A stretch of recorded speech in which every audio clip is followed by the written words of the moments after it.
Federalist number 13.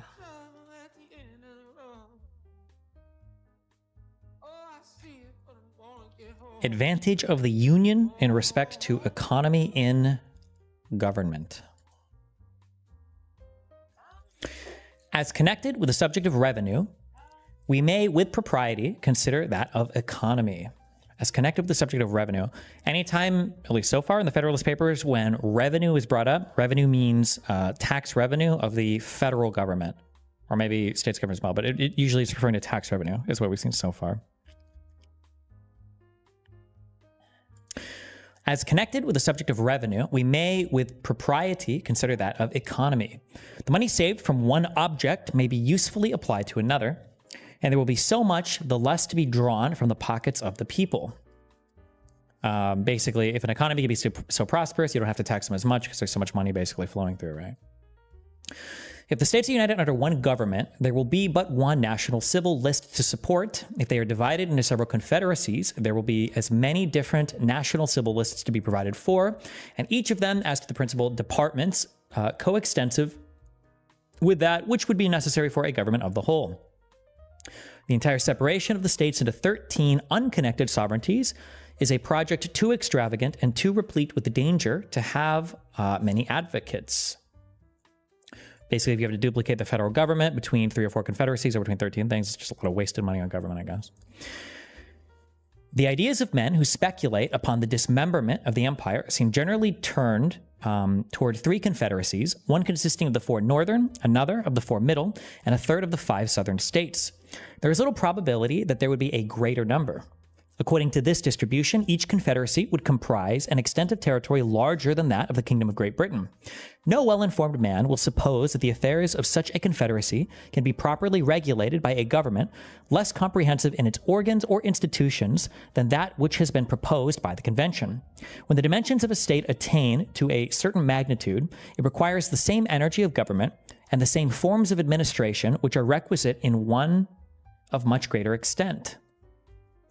This idea admits not of precise demonstration, because there is no rule by which we can measure the momentum of civil power necessary to the government of any given number of individuals, but when we consider that the island of Britain, nearly commensurate with each of the supposed confederacies, contains about 8 millions of people, and then we reflect upon the degree of authority required to direct the passions of so large a society to the public good, we shall see no reason to doubt that the like portion of power would be sufficient to perform the same task in a society far more numerous.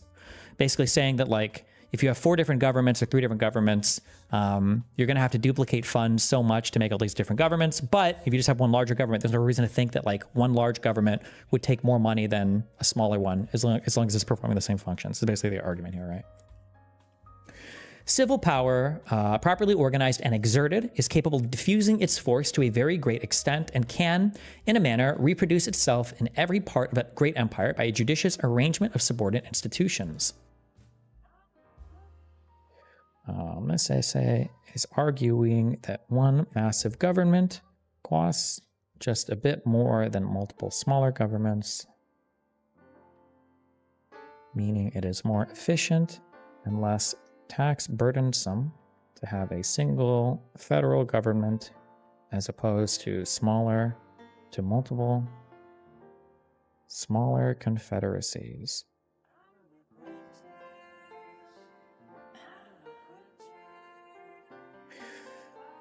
The supposition that each confederacy into which the states would be likely to be divided would require a government not less comprehensive than the one proposed will be strengthened by another supposition, more probable than that which presents us with 3 confederacies as the alternative to a general union. If we attend carefully to geographical and commercial considerations in conjunction with the habits and prejudices of the different states, we shall be led to conclude that in case of disunion, they will most naturally league themselves under 2 governments. Before Eastern states, wait, hold on. If we attend carefully to geographical conjunction with the habits and prejudices of the different states, we shall that in case of disunion, they will most naturally league themselves under 2 governments.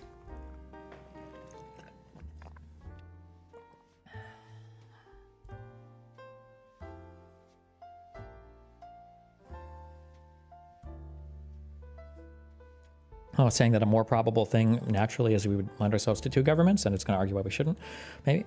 The four eastern states, from all the causes that form the links of national sympathy and connection, may with certainty be expected to unite. New York, situated as she is, would never be unwise enough to oppose a feeble and unsupported flank to the weight of that confederacy. There are other obvious reasons that would facilitate her accession to it. New Jersey is too small a state to think of being a frontier. In opposition to this still more powerful combination, nor do there appear to be any other obstacles to her admission into it. Even Pennsylvania would have strong inducements to join the Northern League. An active foreign commerce on the basis of her own navigation is her true policy and coincides with the opinions and dispositions of her citizens.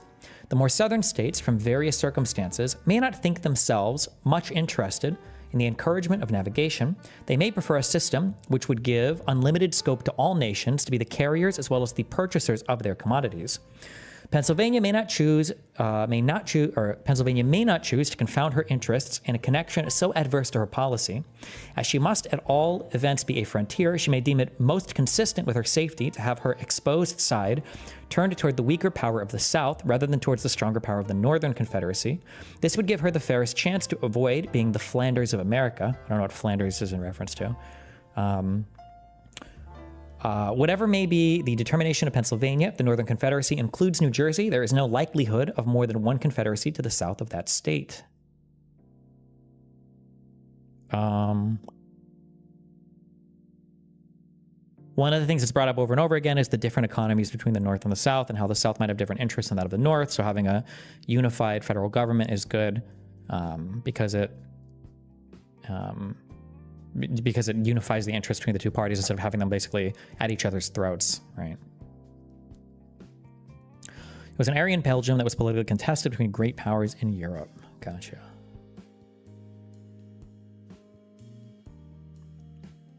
Oh, this is a super short one. Nothing can be more evident than that the 13 states will be able to support a national government better than 1/2 or 1/3 or any number less than the whole. This reflection must have great weight in obviating that objection to the proposed plan, which is founded on the principle of expense. An objection, however, which, when we come to take a near review of it, will appear in every light to stand on mistaken ground.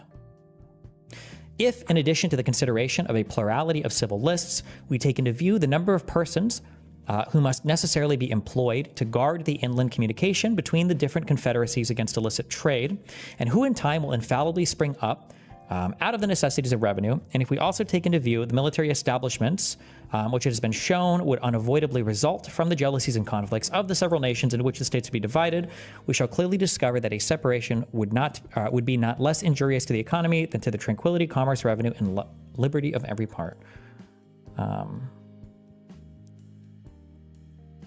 This is, okay. There's not really much new in here. I feel like we've basically gone over this before, but. Surely tax duplication is inevitable with 50 states. This was only meant for 13 states. No, I was just saying that, like, if you had one federal government over 50 states, it's about as big as a federal government over 20 states or 30 states or 40 states. That, like, a federal government that rules over 50 states or 50 million people is not necessarily twice the size of a federal government that rules over 25 states or 25 million people. That, like, a single unifying federal government is going to be cheaper to deploy resources rather than having having 3 different whole ass federal governments or whatever. Objections to the proposed constitution from extent of territory answered. Ooh, this is from Madison.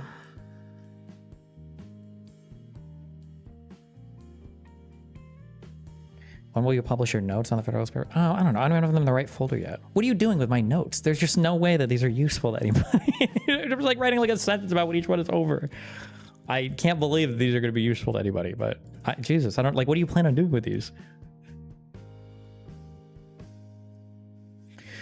We have seen the necessity of the Union as our bulwark against foreign danger, as the conservator of peace among ourselves, as the guardian of our commerce and other common interests, as the only substitute for those military establishments which have subverted the liberties of the old world, and as the proper antidote for the diseases of faction which have proved fatal to other popular governments, and of which alarming symptoms have been betrayed by our own.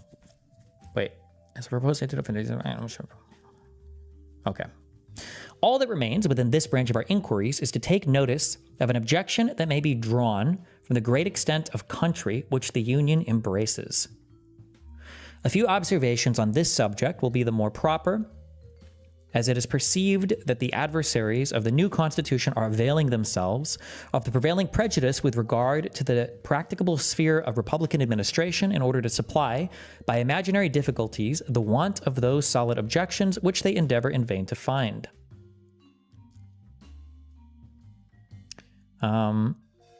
Okay, so basically saying we've already made like good debate points for why if we join as a union, we're gonna be better against foreign enemies. We don't fight amongst ourselves. It's good for like our own like economies and militaries. But now we need to talk about, I'm guessing this is like the expansion westward from extent of territory, I guess. The error which limits Republican government to a narrow district has been unfolded and refuted in preceding papers.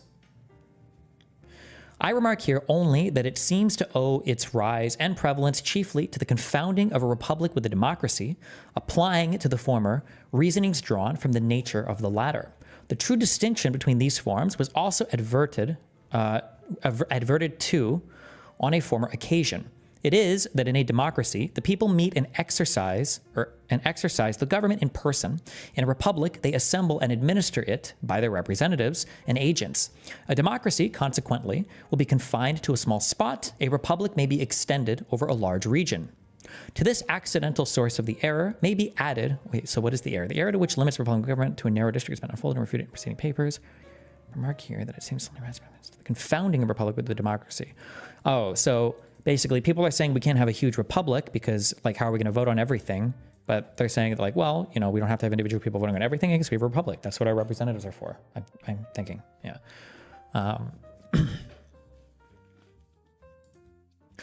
To this accidental source of the error may be added the artifice of some celebrated authors whose writings have had a great share in forming the modern standard of political opinions, being subjects either of an absolute or limited monarchy. They have endeavored to heighten the advantages, being subjects either of an absolute or limited monarchy. They have endeavored to heighten the advantages or palliate the evils of those forms by placing in comparison the vices and defects of the republican, and by citing as specimens of the latter the turbulent democracies of ancient Greece and modern Italy.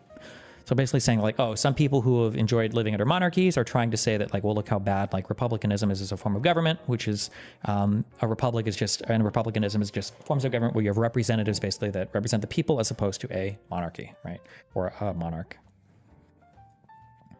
Under the confusion of names, it has been an easy task to transfer to a republic observations applicable to a democracy only, and among others, the observation that it can never be established but among a small number of people living within a small compass of territory.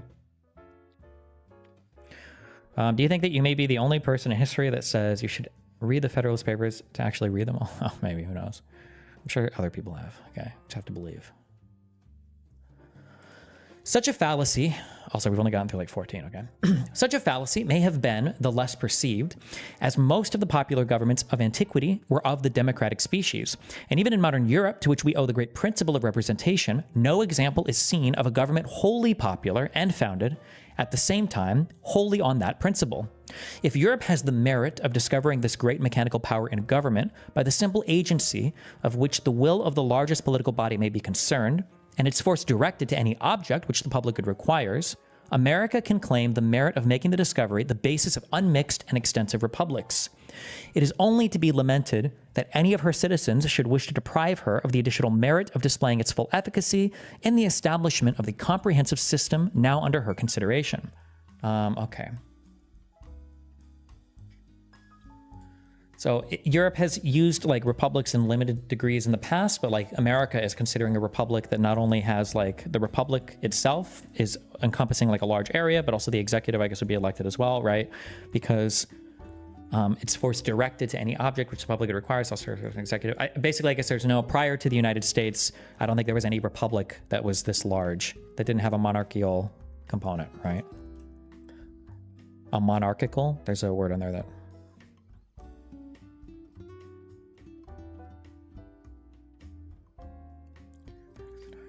this paper for the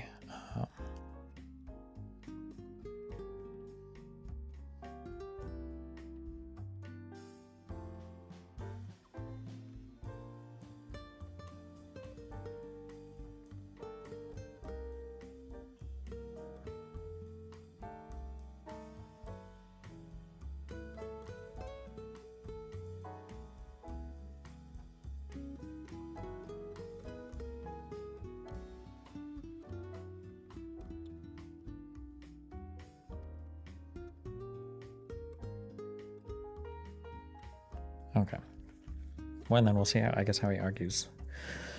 As the natural limit of a democracy is that distance from the central point, which will just permit the most remote citizens to assemble as often as their public functions demand, and will include no greater number than can join in those functions. So the natural limit of a republic is that distance from the center, which will barely allow the representatives to meet as often as may be necessary for the administration of public affairs.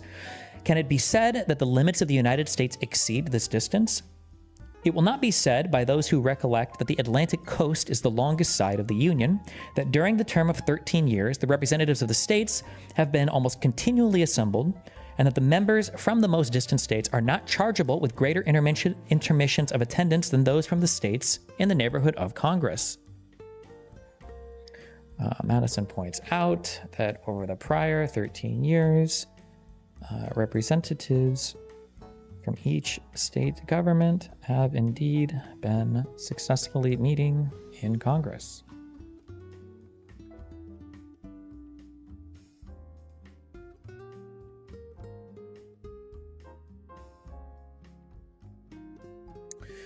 That we may form a juster estimate with regard to this interesting subject, let us resort to the actual dimensions of the Union. The limits as fixed by the Treaty of Peace are, on the east, the Atlantic, on the south, the latitude of 31 degrees, on the west, the Mississippi, and on the north, an irregular line running in some instances beyond the 45th degree. Wait, they already had latitude? They didn't have longitude though, right? Because they didn't know how, like, nobody's... Wait, who was the first guy to go around the world? Why do I feel like the answer is Magellan? I don't even know why. I feel like I learned this like second grade. The southern shore of Lake Erie lies below that latitude. Computing the distance between the 31st and 45th degrees, it amounts to 973 common miles.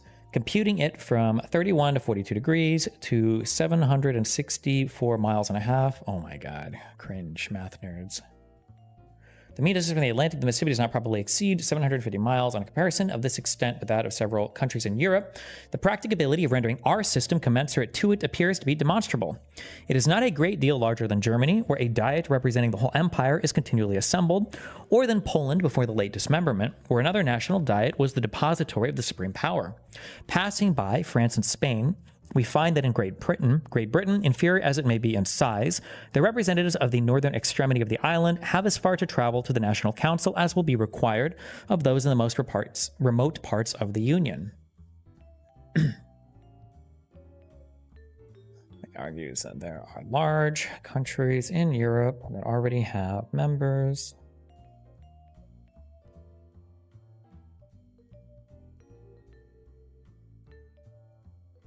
And their parliamentary bodies.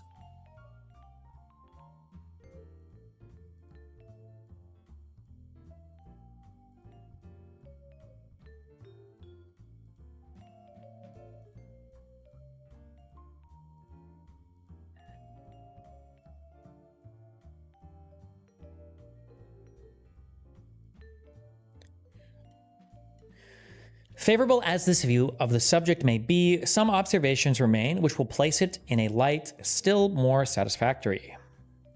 In the first place, it is to be remembered that the general government is not to be charged with the whole power of making and administering laws. Its jurisdiction is limited to certain enumerated objects which concern all the members of the republic, but which are not to be attained by the separate provisions of any. The subordinate governments, which can extend their care to all those other subjects, which can be separately provided for, were retained their due authority and activity.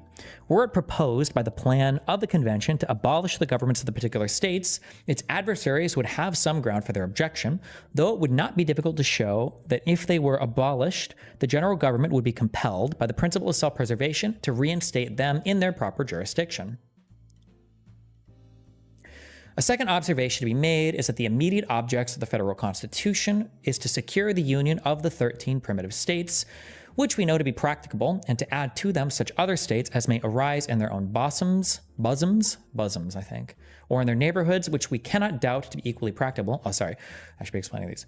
This part up here is basically saying that, remember, the federal government is only tasked with dealing with federal things. We don't expect people from all the governments to come together and make rules or laws about the individual states themselves. That's still up to the governments of the individual states.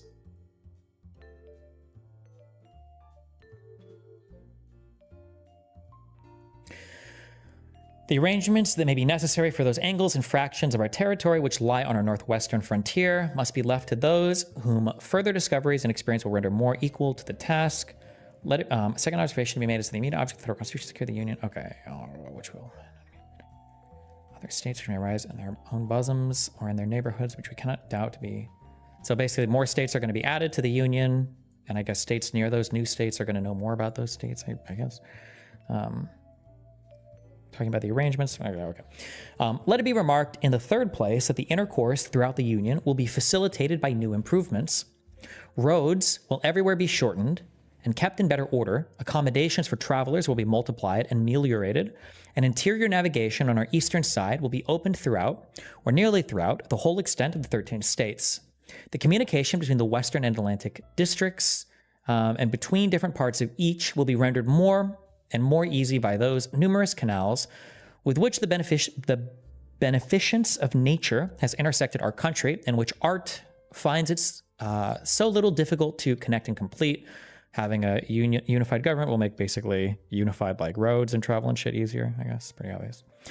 A fourth and still more important consideration is that is almost every state will, on one side or another, be a frontier and will thus find, in regard to its safety, an inducement to make some sacrifices for the sake of the general protection. So the states which lie at the greatest distance from the heart of the Union, and which, of course, may partake least of the ordinary circulation of its benefit, will be at the same time immediately contiguous to foreign nations and will consequently stand on particular occasions in greatest need of its strength and resources. So basically, we would all be fighting together against foreign invaders, I guess. It may be inconvenient for Georgia or the states forming our western or northeastern borders to send their representatives to the seat of government, but they would find it more so to struggle alone against an invading enemy, or even to support alone the whole expense of those precautions which may be dictated by the neighborhood of continual danger. If they should derive less benefit, therefore, from the Union in some respects than the less distant states, they will derive greater benefit from it in other respects, and thus the proper equilibrium will be maintained throughout. I submit to you, this is a good one, I think. I like this quote. Good one, nice, yes, that's exactly what I wanted.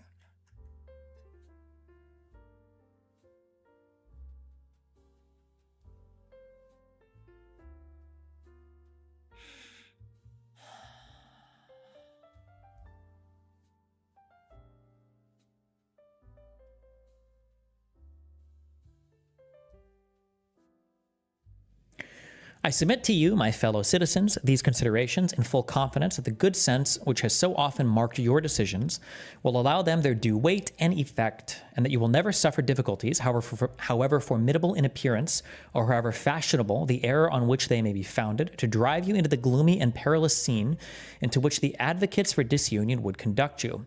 Hearken not to the unnatural voice which tells you that the people of America, knit together as they are by so many cords of affection, can no longer live together as members of the same family, can no longer continue the mutual guardians of their mutual happiness, can no longer be fellow citizens of one great, respectable, and flourishing empire. Hearken not to the voice which petulantly tells you that the form of government recommended for your adoption is a novelty in the political world, that it has never yet had a place in the theories of the wildest projectors, that it rashly attempts what is impossible to accomplish, No, my countrymen, shut your ears against this unhallowed language. Shut your hearts against the poison which it conveys, the kindred blood which flows in the veins of American citizens, the mingled blood which they have shed in defense of their sacred rights, consecrate their union, and excite horror at the idea of their becoming aliens, rivals, enemies. And if novelties are to be shunned, believe me, the most alarming of all novelties, the most wild of all projects, the most rash of all attempts, is that of rendering us in pieces in order to preserve our liberties and promote our happiness. But why is the experiment of an extended republic to be rejected merely because it may comprise what is new? It is not the glory of the people of America that, whilst they have paid a decent regard to the opinions of former times and other nations, that they have not suffered a blind veneration for antiquity, for custom, or for names, to overrule the suggestions of their own good sense, the knowledge of their own situation, and the lessons of their own experience. To this manly spirit, posterity will be indebted for the possession and the world for the example of the numerous innovations displayed on the American theater in favor of private rights and public happiness. Wait, Jesus. Just because this is a new project, just because it's something that hasn't been done before, doesn't mean that we shouldn't even try. We've already shed blood, basically, to form the Union.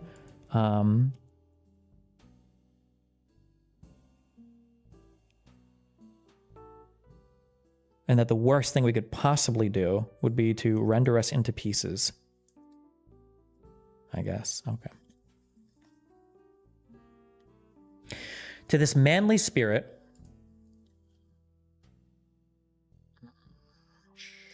okay.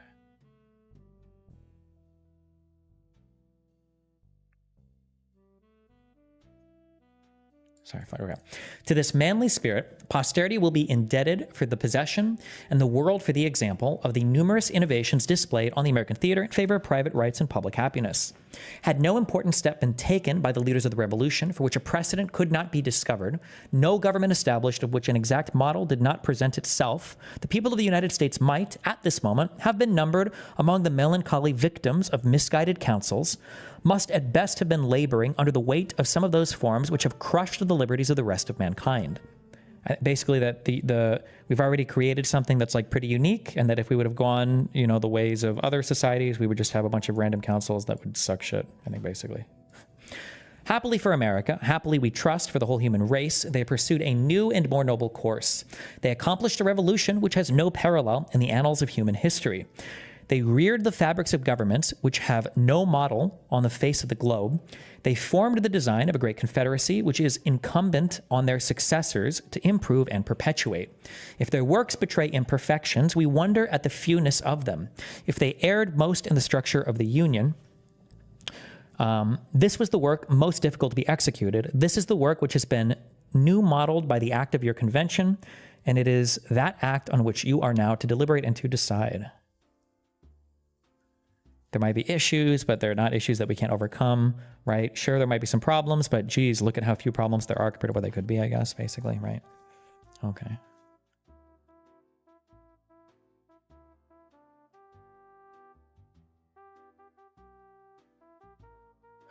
The 13 colonies have created something grand and great after the revolution. It would be horrible to mankind to see it fail or dissolve into tribes or councils, I guess, basically, sure. Okay, one more and then we'll do Syria, Aleppo stuff. A Hamilton one.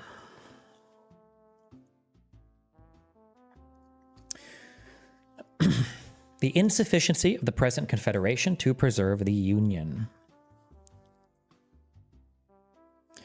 What did Hamilton mean with unmixed when he said, America can claim the merit of making the discovery, the basis of unmixed and extensive republics in the paper you just read? What did he mean?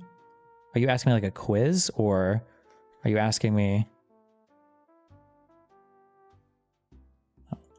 when he says unmixed, my guess is he means like republics that don't have limited monarchies as a part of them. I think that's what he means there, right? That I think most of the republics that have existed so far have either been small or they've been republics that have like a non-absolute monarchy is a component to it, I think.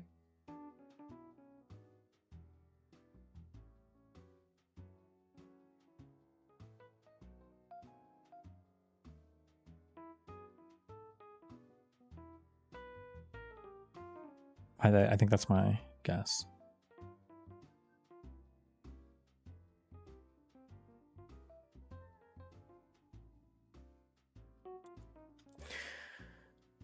In the course of the preceding papers, I have endeavored, my fellow citizens, to place before you, in a clear and convincing light, the importance of union to your political safety and happiness. I've unfolded to you, these things were published probably, what, weekly, I think? Or probably not weekly, because there's like 80 some papers, so maybe every few days, but that's why there's like a lot of summarizing at the beginning. It's like watching an anime over and over again.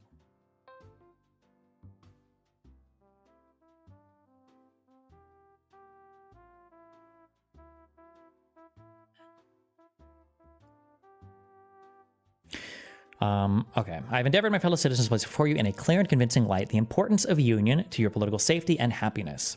I have unfolded to you a complication of dangers to which you would be exposed should you permit that sacred knot which binds the people of America together be severed or dissolved by ambition or by avarice, by jealousy or by misrepresentation. In the sequel of the inquiry through which I propose to accompany you, the truths intended to be inculcated. Hold on. Inculcated.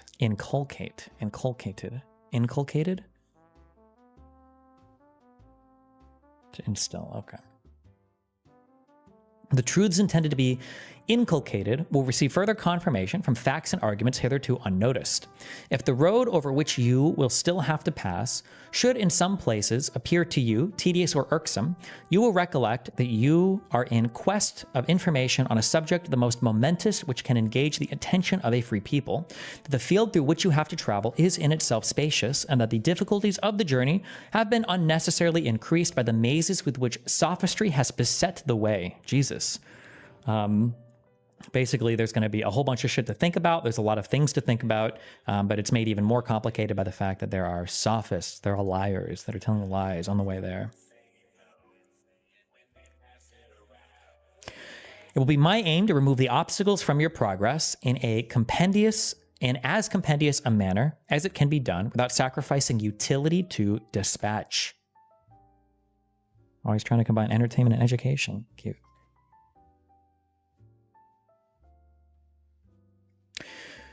In pursuance of the plan which I have laid down for the discussion of the subject, the point next in order to be examined is the insufficiency of the present Confederation to the preservation of the Union.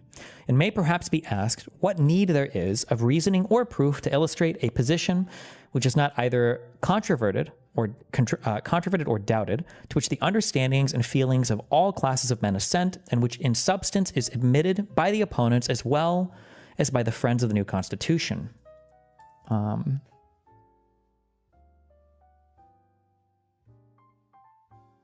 Oh, why? Well, if it's so obvious, then why do we even have to debate this particular thing, right?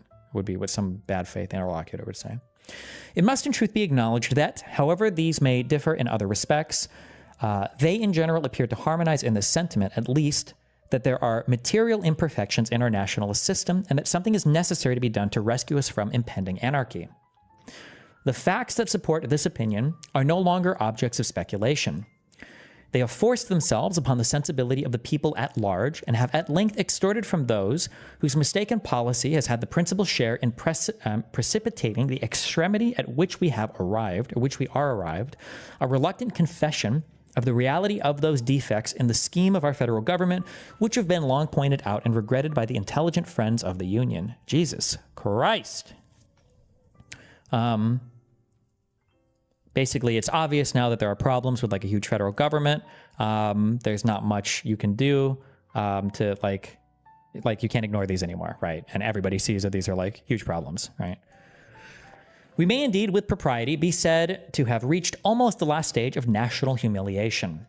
There is scarcely anything that can wound the pride or degrade the character of an independent nation which we do not experience. Hold on, I shouldn't write some of this down. It's okay. In this essay,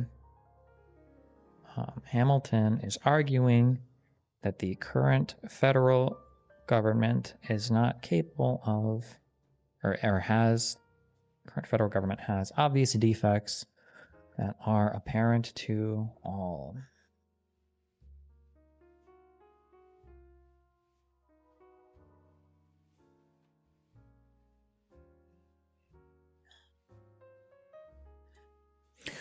Are there engagements to the performance of which we are held by every tie respectable among men? Are there engagements to the performance of which we are held by every tie respectable among men? Jesus. Whew. Okay. Is Hamilton always writing like this? Are we going to have to fucking put on our 7 billion IQ brain? Are there engagements to the performance of which we are held by every tie? Are there engagements that are respectable among men? Engagements performance.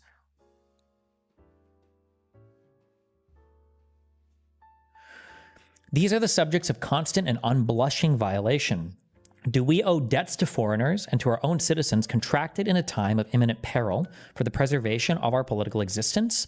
These remain without any proper or satisfactory provision for their discharge.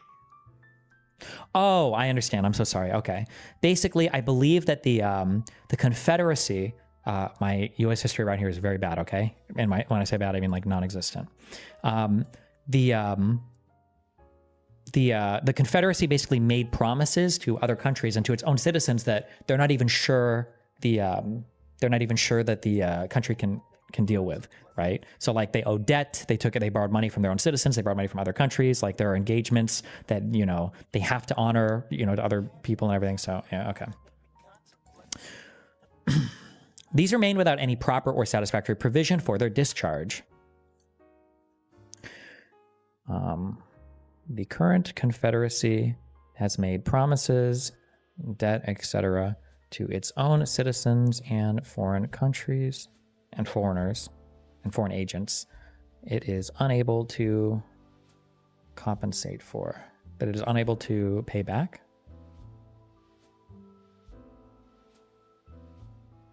Have we valuable territories and important posts in the possession of a foreign power which, by express stipulations, ought long since to have been surrendered? These are still retained to the prejudice of our interests, not less than of our rights. Did we promise territories to like France or whatever to help us? Maybe, maybe not. I'm not sure. I'm not actually sure how much we promised for the Revolutionary War.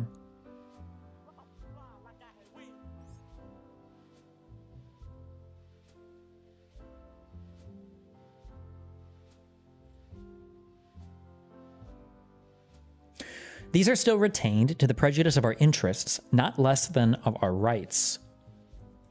Are we in a condition to resent or to repel the aggression? We have neither troops, nor treasury, nor government. Are we even in a condition to remonstrate with dignity? Remonstrate with dignity? Can we pay anything back? The just imputations on our own faith in respect to the same treaty ought first to be removed. The just imputations on our own faith in respect to the same treaty ought first to be removed. They also made agreements with the natives that they could keep land, which eventually the Fed had trouble keeping those agreements and would cause tension to the states and the Feds. Oh, maybe, yeah. Are we entitled by nature and compact to a free participation in the navigation of the Mississippi? Spain excludes us from it. Is public credit an indispensable resource in time of public danger? We seem to have abandoned its cause as desperate and irretrievable.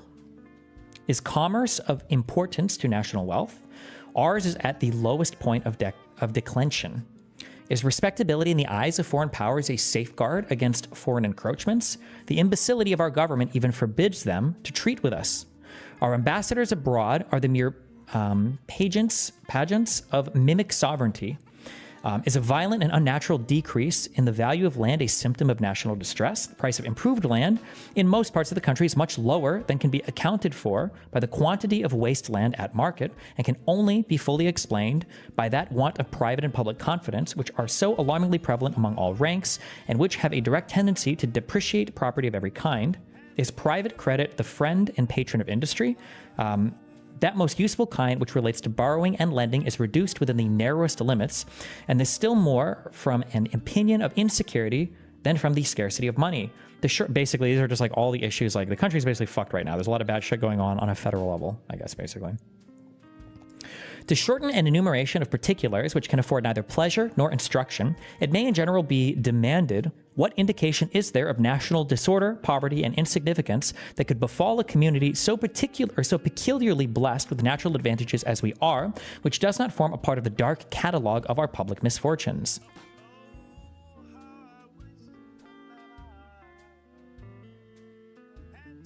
Befalling the current Confederacy. Including its inability to form treaties, pay back its debts, borrow money, or take advantage, commerce, of the extensive natural resources available to it. The Confederacy referred to here has nothing to do with the Confederate States of America. No. This is the Confederacy. This is just the like the first government after the colonies rebelled against Great Britain. That has nothing to do with like the CSA or the Confederate States of America. That's just going TAFs the other day, right? Yeah, I already recorded that. Hopefully it's out within a couple weeks. I don't know how long it normally takes them to edit and publish shows.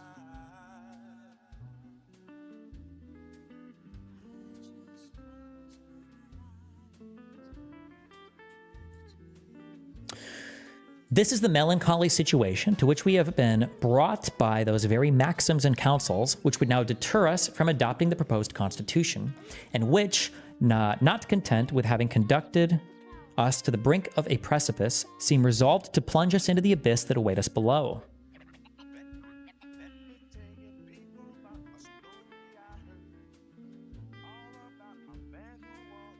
Here, my countrymen, impelled by every motive that ought to influence and enlighten people, let us make a firm stand for our safety, our tranquility, our dignity, our reputation. Let us at last break the fatal charm which has too long seduced us from the path of felicity and prosperity. I think, hold on.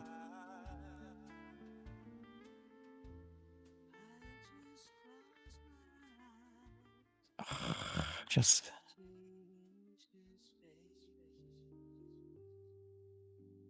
What? Oh. Felicity. Felicity. Okay, sorry. Felicity and prosperity. It is true, as has been before observed, that facts, too stubborn to be resisted, have produced a species of general assent to the abstract proposition that there exist material defects in our national system, but the usefulness of the concession on the part of the old adversaries of federal measures is destroyed by a strenuous opposition to a remedy upon the only principles that can give it a chance of success. The concession. Jesus, this is such a complicated sentence. Okay. Yes, it is true that we have acknowledged defects in our current government, but who the fuck cares? What's the usefulness of that concession if you're not even, if you're going to oppose a remedy that will help us cure the problem? Whew, Jesus, what a fucking, my God. What a way to say that. While they admit that the government of the United States is destitute of energy, they contend against conferring upon... Who are they? They contend against conferring upon it those powers which are requisite to supply that energy. They seem still to aim at things repugnant and irreconcilable, at an augmentation of federal authority without a diminution of state authority, at sovereignty in the Union and complete independence in the members. They still, in fine, seem to cherish with blind devotion the political monster of an imperium in imperio. This renders a full... Hold on. Fuck does this mean?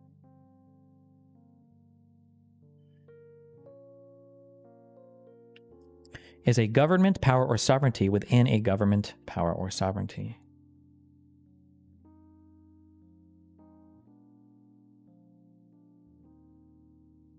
Okay. This has to do with like saying like, well, we don't want to give up any rights as states, basically, I think.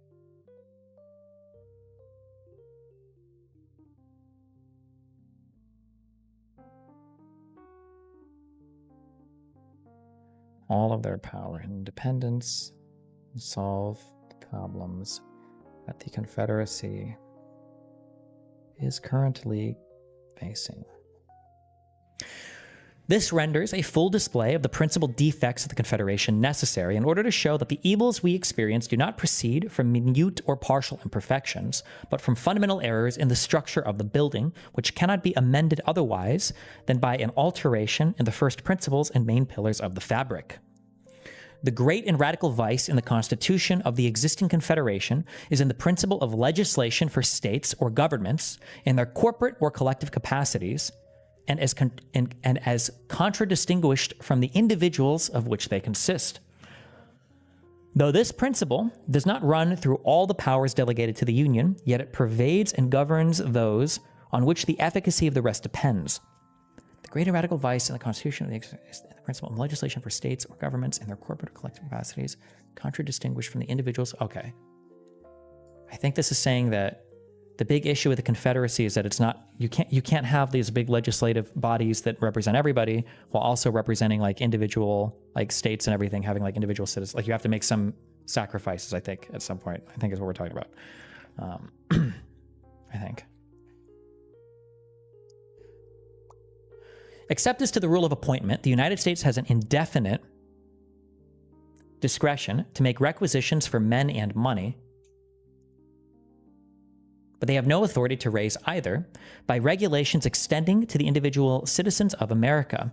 The consequence of this is that though in theory their resolutions concerning those objects are laws, constitutionally binding on the members of the Union, yet in practice they are mere recommendations which the states observe or disregard at their option. Okay, so the Confederate government has like no power basically. Yeah. The government can say shit, but like states at the end of the day are like, fuck it, yes or no, but it doesn't, they can't really enforce any of it. Yeah. It is a singular instance of this capriciousness of the human mind that after all of the admonitions we have had from experience on this head, there should still be found men who object to the new Constitution for deviating from the principle which has been found the bane of the old, and which is in itself evidently incompatible with the idea of government, a principle, in short, which, if it is to be executed at all, must substitute the violent and sanguinary agency of the sword to the mild influence of the magistracy. Magistracy? Okay. Whew, Jesus.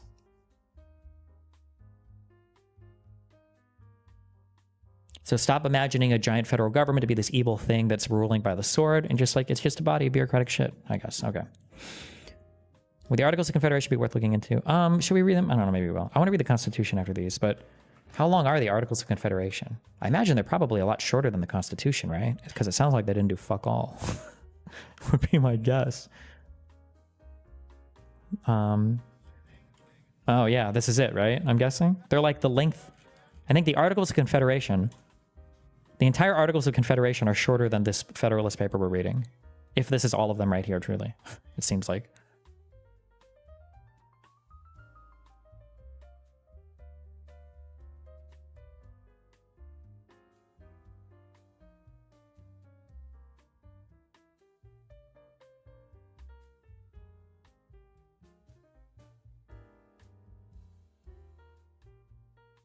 Wait, okay. Wait, hold on. I'm paranoid. This isn't gonna... Oh, okay. It is. Whew. All right. Considerations of peace and justice to the impulse of any... Wait, till we... Oh, okay. There is nothing absurd or impracticable in the idea of a league or alliance between independent nations for certain defined purposes, precisely stated in a treaty regulating all the details of time, place, circumstance, and quantity, leaving nothing to future discretion, and depending for its execution on the good faith of the parties. Compacts of this kind exist among all civilized nations, subject to the usual vicissitudes of peace and war, of observance and non-observance, as the interests or passions of the contracting powers dictate. In the early part of the present century, there was there was an epidemical rage in Europe for this species of compacts, from which the politicians of the times fondly hoped for benefits which were never realized. With a view to establishing the equilibrium of power and the peace of that part of the world, all the resources of negotiations were exhausted, and triple and quadruple alliances were formed, but they were scarcely formed before they were scarcely formed before they were broken, giving an instructive but afflicting lesson to mankind how little dependence is to be placed on treaties which have no other sanction than the obligations of good faith, and which oppose general considerations of peace and justice to the impulse of any immediate interest or passion.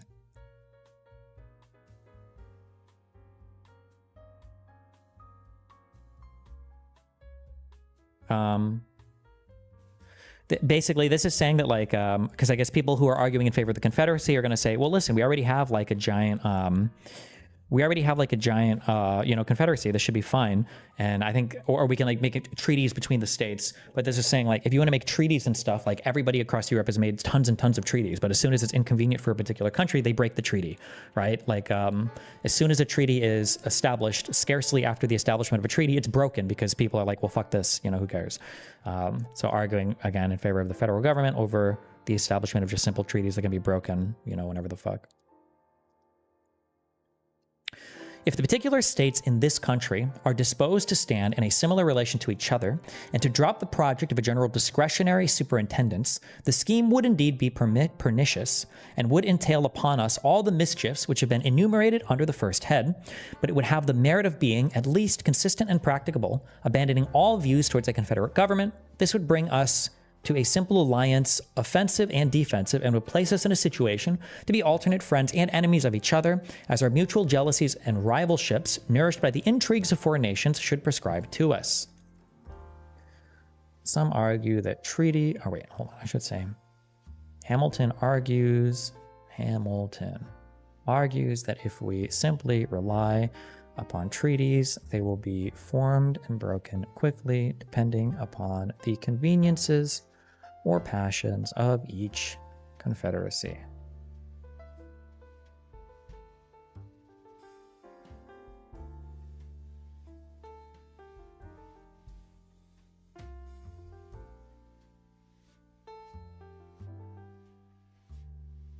Wait, did my YouTube bandwidth drop? No, I don't think so. Okay. But if we are unwilling to be placed in this perilous situation, if we still adhere to the design of a national government, or, which is the same thing, of a superintending power under the direction of a common council, we must resolve to incorporate into our plan those ingredients which may be considered as forming the characteristic difference between a league and a government. We must extend the authority of the union to the persons of the citizens and the only proper objects of government. Okay. Placed in this perilous situation, if we still adhere to the design of national government.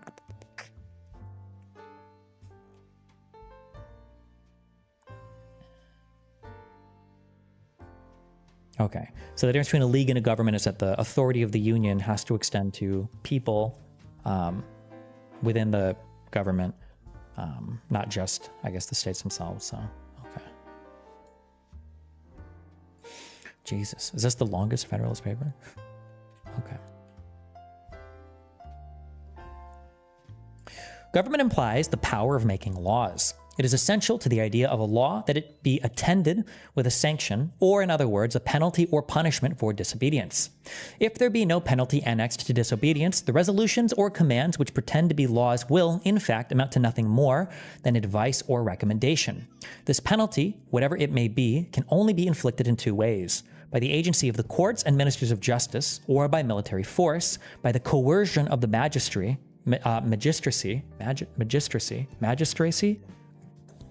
or by the coercion of arms. Hold on. Magistracy. Magistracy. Okay.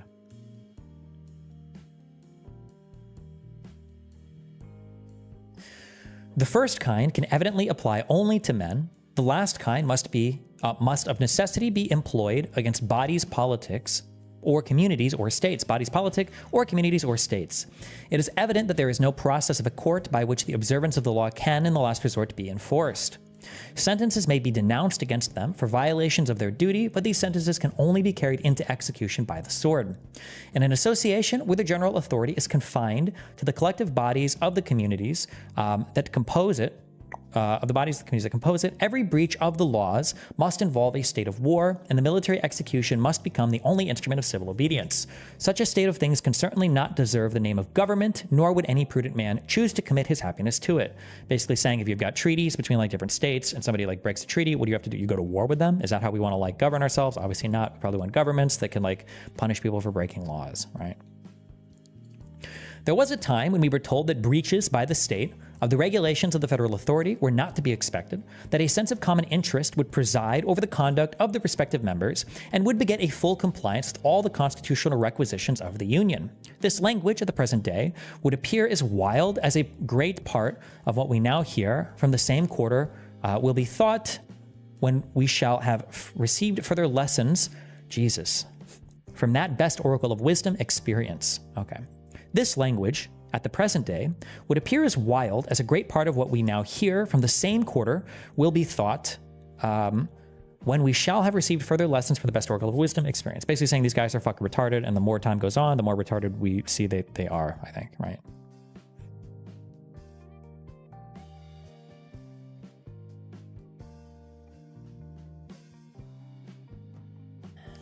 It at all times betrayed an ignorance of the true springs by which human conduct is actuated, and belied the original inducements to the establishment of civil power. Why has government been instituted at all? Because the passions of men will not conform to the dictates of reason and justice without constraint. That's a good quote.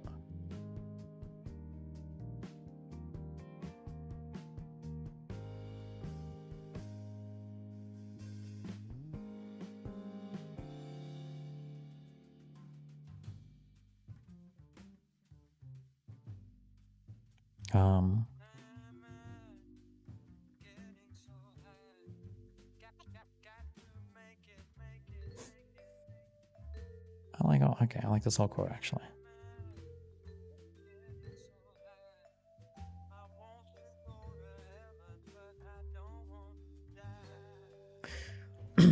It at all times betrayed an ignorance of the true springs by which human conduct is actuated, and belied the original inducements to the establishment of civil power. Why has government been instituted at all? Because the passions of men will not conform to the dictates of reason and justice without constraint. Has it been found that bodies of men act with more rectitude or greater disinterestedness than individuals?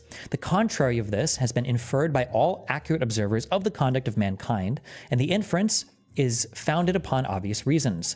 Regard to reputation has a less active influence when the infamy of a bad action is to be divided among a number than when it is to fall singly upon one. A spirit of faction, which is apt to mingle its poison in the deliberations of all bodies of men, will often hurry the persons of whom they are composed into improprieties and excesses for which they would blush in a private capacity. The founding fathers really hated, I guess, like groupthink, or like lots of people getting together and doing shit. Jesus, the passions of men, if you were like confronted one-on-one with these things, you would blush in a private capacity. But in large groups of people, factions, they talk a lot about factions, can be rushed towards passionate, stupid decisions.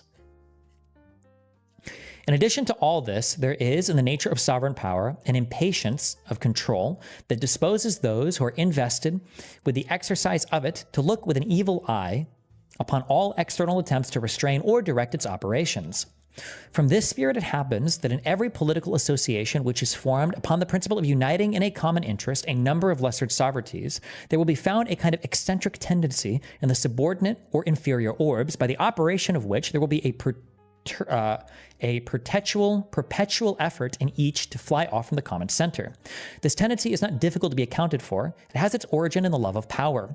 Power controlled or abridged is almost always the rival and enemy of the power by which it is controlled or abridged. This simple proposition will teach us how little reason there is to expect that the persons entrusted with the administration of the affairs of the particular members of a confederacy will at all times be ready, with perfect good humor and an unbiased regard to the public weal, to execute the resolutions or decrees of the general authority. See, this is why I split all my mods up into different groups now, instead of having everybody mod everything. The reverse of this results from the constitution of human nature.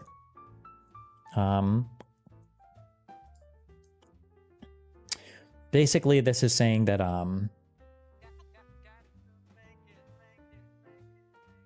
that every time you have like large groups of people that are formed, there will always be like some inferior or smaller part that will want to fly off and form its own thing or be corrupted by its power to do its own thing. I guess something like that, basically, right?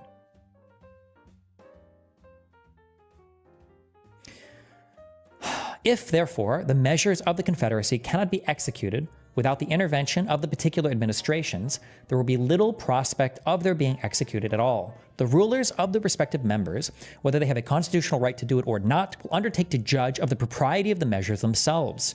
That you can't have a confederacy like making rules to all the states because people are just going to look at it and go, oh, well, that doesn't benefit me, fuck you, and then they won't do it.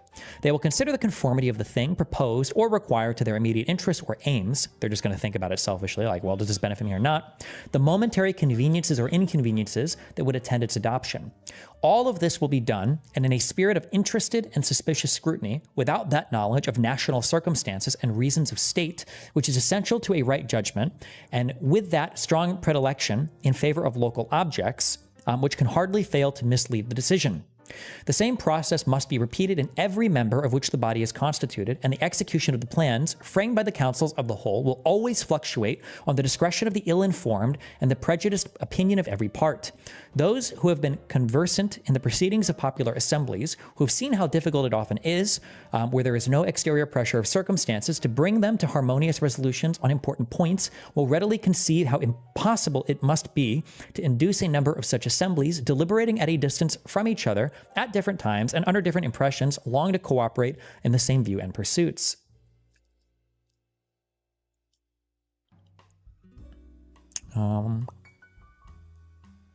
Damn, okay, true.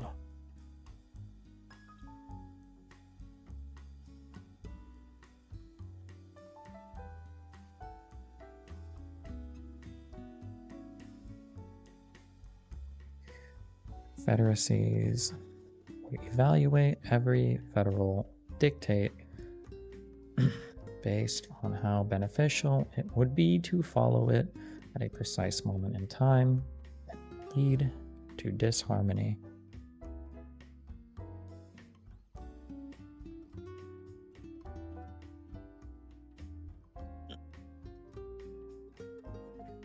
Okay. In our case, the concurrence of 13 distinct sovereign wills is requisite under the Confederation to the complete execution of every important measure that proceeds from the Union. It has happened as was to have been foreseen. The measures of the Union have not been executed. The delinquencies of the states have, step by step, matured themselves to an extreme which has, at length, arrested all the wheels of the national government and brought them to an awful stand. Congress, at this time, scarcely possess the means of keeping up the forms of administration, till the states can have time to agree upon a more substantial substitute for the present shadow of a federal government. Things did not come to this desperate extremity at once. The causes which have been specified produced at first only unequal and disproportionate degrees of compliance with the requisitions of the Union. The greater deficiencies of some states furnished the pretext of example and the temptation of interest to the complying or to the least delinquent states. Why should we do more in proportion than those who are embarked with us in the same political voyage? Why should we consent to bear more than our proper share of the common burden? These were suggestions which human selfishness could not withstand, and which even speculative men who looked forward to remote consequences could not, without hesitation, combat. Each state, yielding to the persuasive voice of immediate interest or convenience, has successively withdrawn its support till the frail and tottering edifice seems ready to fall upon our heads and to crush us beneath its ruins. Jeez, okay.